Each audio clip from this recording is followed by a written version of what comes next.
Bonjour à tous et à toutes, chers adhérents de BHC. Les kabbalistes nous dévoilent que les 8 jours de Hanouka sont par rapport aux 8 louanges que nous faisons à Kadosh Baruch Hu dans la El Barour, dans la prière, Poel Gevurot, Sechadashot, Baal Milchamot, Zorat Tzedakot, Masmirishot, Borefot, Norat Teilot, Adon Aniflaot. Le 8e jour, il est contre la 8e louange, qui est Adon Aniflaot, celui qui fait les miracles. Nous savons que le numéro 8 représente toujours le surnaturel. Le 7 représente les 7 jours de la création, représente la nature, représente ce qui a trait à ce monde-là, ce qui est limité par ce monde-là. Et le 8, ce qui est au-dessus de ce monde-là, ce qui est illimité, c'est le surnaturel et le miracle. Et donc le 8e jour, Zot Hanouka, on appelle ça Zot Hanouka puisque demain nous allons lire dans la Torah Zot Hanouka Tamizbeach.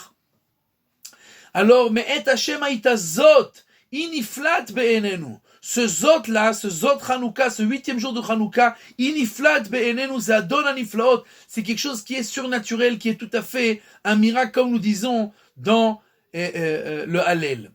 Et nous devons seulement pour cela préparer les ustensiles, pour recevoir le miracle, pour recevoir l'abondance que Dieu veut nous donner.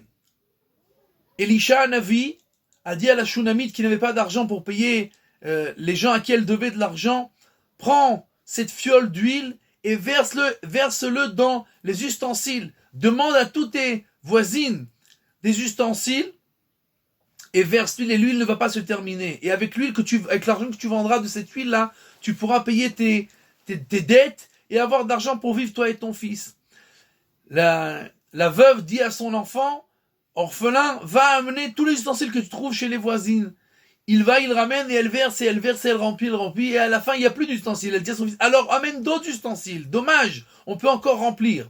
Et il dit, il n'y a plus d'ustensiles, il ne reste plus seulement que des débris d'ustensiles. Et la mère lui dit, amène aussi les débris.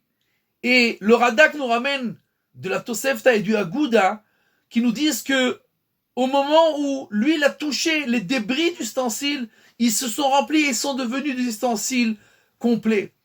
Et de là, nous apprenons que nous aussi, même si nous sommes des débris d'ustensiles, nous n'avons pas les ustensiles pour recevoir l'abondance et la bénédiction. Alors il suffit seulement de préparer même des débris d'ustensiles. Nous-mêmes, nous préparer. Ce soir, dans quelques minutes, nous allons prier Mincha, Arvit, rentrer dans le 8e jour. Demain, nous avons toute la journée.